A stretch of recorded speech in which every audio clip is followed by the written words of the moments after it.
Have you been struggling to nail that perfect beginning, middle, and end for your storybook? You are not alone. Many aspiring picture book writers have a strong idea for a classic narrative story, but they get stuck trying to balance character development, conflict, and resolution in such a short word count. It can feel overwhelming at times, but today I want to share with you what makes a good story. Here on this playlist, I've recently created a series of videos that share the many narrative picture book styles. You're not stuck using the classic beginning, middle, and end story arc. There's other options such as cumulative stories or circular stories, so check out those other videos.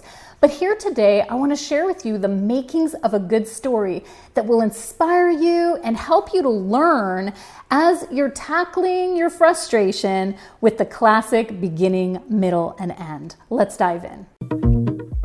If you think about the makings of a good story in its most simple form, it's a beginning, middle, and end.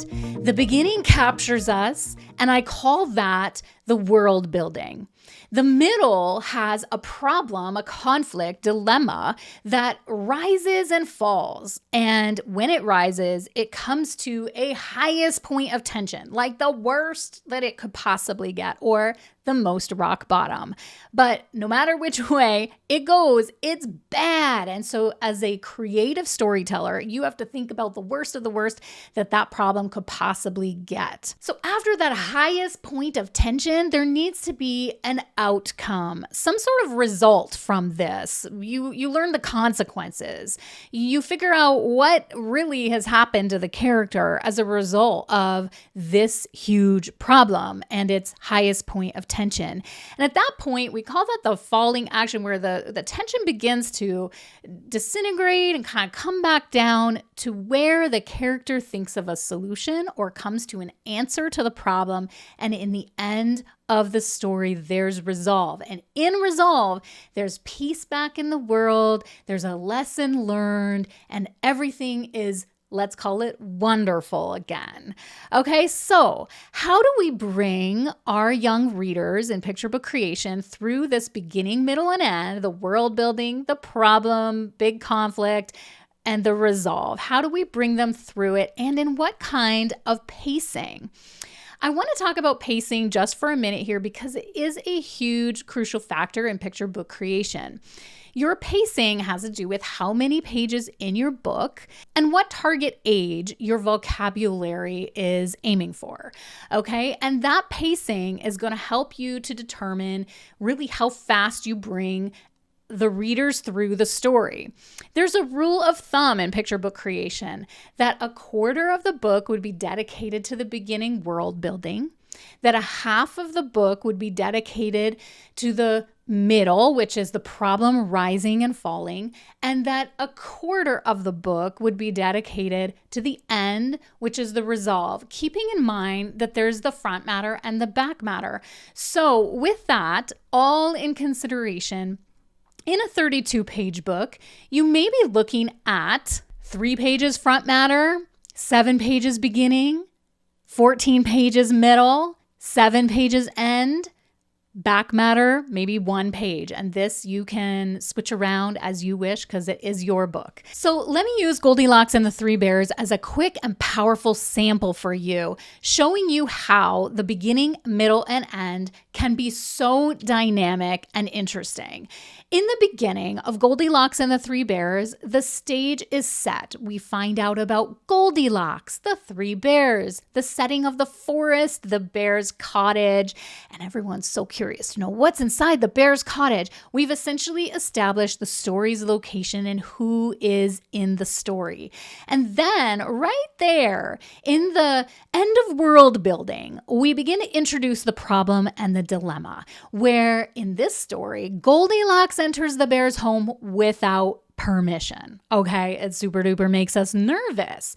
What is she doing going into the bear's house without permission? This action that Goldilocks takes leads to a series of events that escalate the tension and lead to the climax. Okay, so now we enter the middle of the story where Goldilocks is sampling the porridge. She breaks Baby Bear's chair and she tests out the beds and falls asleep in Baby Bear's bed. And this is all a series of actions that are escalating the tension and leading to the climax. And then the climax is the bears return home and find out someone's been in their house. Someone's eaten their porridge. Someone is asleep in Baby Bear's bed. This is the highest point of tension and conflict. At this point, there needs to be an outcome. And the outcome is introduced at the end of that middle. So it's where we begin to bring down the tension by introducing the outcome that Goldilocks awakes to the angry bears. This is the immediate aftermath of that climax.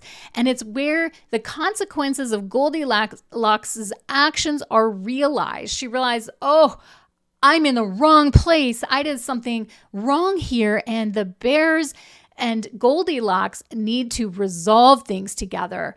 Goldilocks apologizes. She learns a lesson. The bears forgive her. And that's where we learn whether it's a covert or overt message. We learn the importance of boundaries, of respecting other people's property, of maybe being invited into a place rather than just going in without being asked. And that is the wrapping up of the story, resolving the conflict and imparting a moral lesson. And in the end of the story, all is well. Goldilocks and the bears are friends, unless there's a version where she runs away. Well, that's a twist, and that could happen too. Goldilocks could run away and learn her lesson in the woods through contemplation and reflection. You can be as creative as you want with the outcome of any story, but at some point you have to bring it to an outcome and a resolve.